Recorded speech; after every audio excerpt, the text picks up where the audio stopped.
जाते जाते राजा परीक्षित को ज्ञान दिया पांडवों ने, ऐसा करना कलयुग आने वाला है। राजा बड़ा हो गया, राज्य मिल गया, राजा बन गए। कलयुग का आगमन हुआ। कलयुग के साथ में राजा परीक्षित का युद्ध हुआ। प्राण दान मांग लिया कलयुग ने, मुझे बाहर फेंक दो पर मारो मत। स्पर्श, कलयुग की संगति मात्र से ही राजा परीक्षित की बुद्धि दूषित हो गई। दुर्जन की संगति 1 मिनट की भी बुरी है, 1 मिनट की बुरी है। अच्छा बोलो, सच बताओ, हाथ पे आग रखना अच्छा है क्या? 1 सेकंड भी कोयला रखा हाथ पे जलता हुआ तो परिणाम गलती आएंगे। इसीलिए गलत व्यक्ति के साथ में दोस्ती नहीं होना, क्षमा याचना सब अलग होना। राजा परीक्षित ने कहा, जा निकल जा मेरे राज्य से, नहीं मार डालूंगा। राजा परीक्षित ने कलयुग को 4 स्थान बताए रहने के लिए। चरित्र से गिरी हुई नारी, गलत तरीके से कमाया हुआ सोना, जुआ और शराब और हिंसा, 5 जगह पर स्थान प्रदान किया। कहते हैं जहां जहां राजा ने बताया, राजा को वहीं वहीं कलयुग खींच के ले जा रहा है। कुबेर के खजाने में भी गलत तरीके से आया हुआ सोना मिक्स हो गया था, उसी में कलयुग बैठ गया। राजा ने खोला दरवाजा, देखा मुकुटे पहन लिया, बुद्धि खराब। और जैसे ही बुद्धि खराब हुई, राजा उल्टे उल्टे काम करने लगे। महाराज,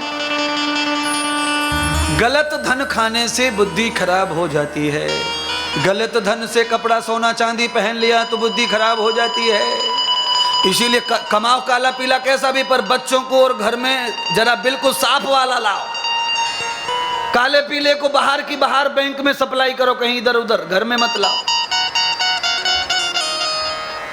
काले को भी गोरा करने के लिए ही तो है ये पांडाल और इंद्रदेव महाराज कथा काय के लिए है, ये इसी के लिए है। बाहर से बाहर सप्लाई कर दो, अच्छे अच्छे को घर लाओ। काला आ गया तो सबके मन काले हो जाएंगे। बूढ़ी अम्मा भी लड़ेगी बहू से, जिसमें लड़ने की ताकत नहीं है, बैठी बैठी कुछ न कुछ कहती रहेगी। काला धन आया है घर में, इसलिए कलयुग आ गया है। राजा परीक्षित ने इतनी बुद्धि खराब हो गई कलयुग से कि राजा परीक्षित घोड़े पे सवार होकर तलवार लेकर शिकार खेलने जंगल में निकल पड़े। राजा ने दिन भर शिकार खेली, शिकार मिली नहीं, क्योंकि इसको कहते पितरों की पुण्याई। माता पिता धर्मात्मा होते हैं तो बेटा पाप करना चाहे तो होता नहीं जल्दी से, उनका पुण्य चल रहा है। पर माँ बाप का पुण्य ज्यादा दिन काम करता नहीं है। रात हो गई, शिकार नहीं हाथ आया, राजा थक गए, प्यास लगने लगी राजा को। अब तो होठ सूख गए राजा के, पानी पानी चिल्लाए, कोई बचा लो, कोई पानी पिला दो, नहीं तो मर जाऊंगा। दूसरों को मारने वाले अब तुझे कौन बचाएगा, ये तो बचा। घोड़ा छोड़ दिया, बाण फेंक दिया, धनुष फेंक दिया। ऋषि रहते थे, शमक ऋषि, ध्यान में डूबे हुए थे, जटाजूट पे दीमक लगी थी, हजारों वर्षों से जिंदे समाधि में बैठे थे। तेज चमक रहा था, राजा को लगा कोई महात्मा बैठा है। महात्मा सरल सीधे भोले होते, पानी मांगूंगा पिलाएंगे, पर वो महात्मा तो कब का जा चुका है। दीमक लग गई है उसे, दुनियादारी की कोई आवाज सुनाई देती नहीं। बाबा, चक्रवर्ती सम्राट राजा परीक्षित दरवाजे पे आए हैं, पानी मांग रहे हैं, प्यास लगी है। अब कोई सुने तो हाँ पिले, कोई ना बोले, सुनने वाला कोई है ही नहीं। कान बंद हो गए दीमक से, ध्यान अवस्था समाधि में चले गए हैं बाबा। राजा ने कई बार कहा पर बाबा नहीं जागे, तो बाबा के ऊपर राजा को गुस्सा आ गया। आदमी का जब स्वार्थ पूरा नहीं होता तो फिर वो अधर्मी हो जाता है। क्या हो जाता है? बड़े बड़े धर्मात्माओं को मैंने देखा, पैर धो धो के पीते हैं, पर स्वार्थ में उन्हें अधर्म करने में भी कोई देर लगती नहीं है। राजा ने मरा हुआ सांप देखा, झाड़ी में पड़ा, राजा ने महात्मा के गले में डाल दिया।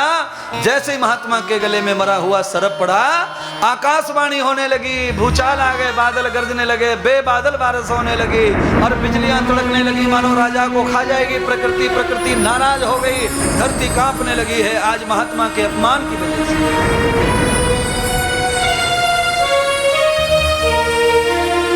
शृंगी ऋषि जाग गए, स्नान कर रहे थे सुबह सुबह, पता चला ये बाढ़ कैसी आ गई।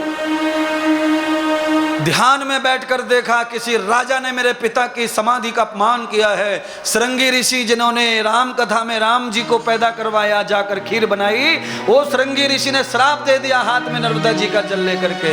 हे मूर्ख राजा, जिस कर्म को तूने किया है, आज एक संत का अपमान किया है, एक महात्मा का। जो सांप तूने मरा हुआ समझ लिया है, वो ही तेरा 7वें दिन काल बन जाएगा। अब तुझे कोई नहीं बचा सकता। संत से टकराने का परिणाम क्या है वो जरा राजा को बताया। परीक्षित आकाशवाणी को सुन के घायल हो गए, रोने लगे। महात्मा जी गलती हो गई, अंधा हो गया था स्वार्थ में, रोटी कपड़े प्यास भूख के स्वार्थ में पागल हो गया था। मेरी मदद करो, मेरी रक्षा करो, मेरा पाप हो गया, मुझे माफ करो। साधु कहते हैं मुंह से निकला वचन, बंदूक से निकली गोली वापस नहीं होती। श्राप लग गया। पर हे राजन, तुमने प्रायश्चित करने की बात कही है तो मैं तुझे मार्ग दिखाता हूं। जाओ, एक महात्मा बहुत तपस्या कर रहे हैं, अगर वो तुम्हें स्वीकार कर लेंगे तो तुम्हारी कोई न कोई मार्ग निकल आएगा। बहनों भाइयों, कथा को समझ लो जरा। एक महात्मा को सताया तो श्राप दे दिया, पर भगवान बचाने नहीं आते, महात्मा ही आएंगे तो भगवान आएंगे। बिना महात्मा के भगवान किसी की मदद करते नहीं। राजा रोते बिलखते जा रहे हैं, कोई बचा लो, कोई बचा लो। सबको पता चल गया, राजा महाराजा रिश्तेदार सब आ गए। सबने कहा क्या हुआ, क्या हुआ, क्या हुआ। सबको पता चला 7वें दिन मरने वाला है। सब रोने लगे, कोई बचाने को तैयार नहीं है। रिश्तेदार सब कह रहे हैं अब कर्म का फल भोगना पड़ता है, कर्म का फल भोगना पड़ता है। आपके भी रिश्तेदार यही बोलते हैं कुछ हो जाए तो, केवल सामने रोते हैं, पानी पी के पीछे तुम्हारी चुगली करते मरे मराई की। बड़े कुकर्मी था, एक्सीडेंट से मरा, और सामने रोते हो भतीजे, तेरी बुआ कैसे रहेगी भतीजे।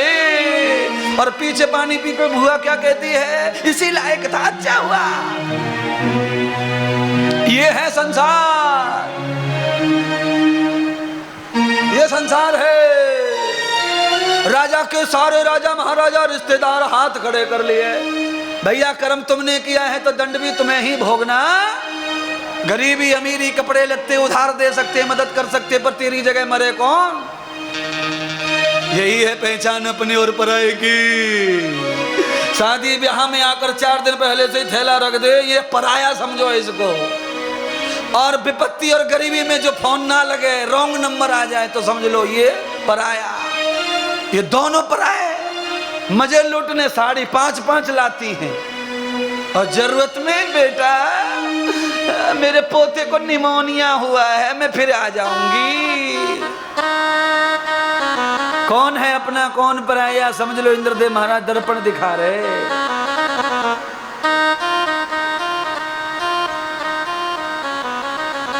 कोई नहीं हुआ साथी तो कौन साथी हुए, भगवान शिव जी के घंटी बजी। नारायण ने कहा जाओ भोलेनाथ, तुमने सुखदेव जी का अवतार लिया, मेरे भक्त की रक्षा करो, क्योंकि मैंने कुंती को वचन दिया है बुआ तेरी 7 पीढ़ियों में रक्षा करूंगा, जहां भी जाऊंगा कोई पुकारेगा तो। इसीलिए दादा दादी कोई भी भजन करते हैं, उनके नाती पोते तक भगवान मदद करते हैं। इसलिए दादियों को भी ज्यादा भजन करते रहना चाहिए। खाली पोता पोता मत करो, पोताओं का भला भजन से होगा। भजन पे बैठो, माला घुमाओ, पोते को रोने दो, रो रहा है, पर भजन करो, भजन करो, फिर वो सोएगा, फिर नहीं रोएगा कभी भी। थोड़ी देर पुचुर पुचुर करने से चुप होगा, शाम को फिर रोएगा। हमेशा के लिए रोना बंद हो जाए तो वो ठाकुर जी करेंगे, और कोई करने वाला नहीं। हाँ, राजा परीक्षित का भगवान सुखदेव जी का मिलन हुआ। सुखदेव जी ने गुरु बनकर के हृदय से लगाया राजा परीक्षित को। कहा राजन अब चिंता न करो, अब तुम मेरी शरण आए हो तो अब तुम्हें काल नहीं घेरेगा, तुम्हारी मृत्यु सुधर जाएगी। बहनों और भाइयों, जब भी काल परेशान करेगा, सबको श्राप लगा हुआ है 7 दिन में ही मरने का। 7 ही दिन है, 8 दिन है नहीं, इन 7 दिन में ही सबको मरना है। और अजगर काला डस जाएगा तो सदगुरु के चरणों में कथा के पास चले जाओ, तो तोते को मार नहीं पाए काल रूप तो तुम्हें क्या मारेंगे, सिर्फ भागवत तुम्हें बचाएगी।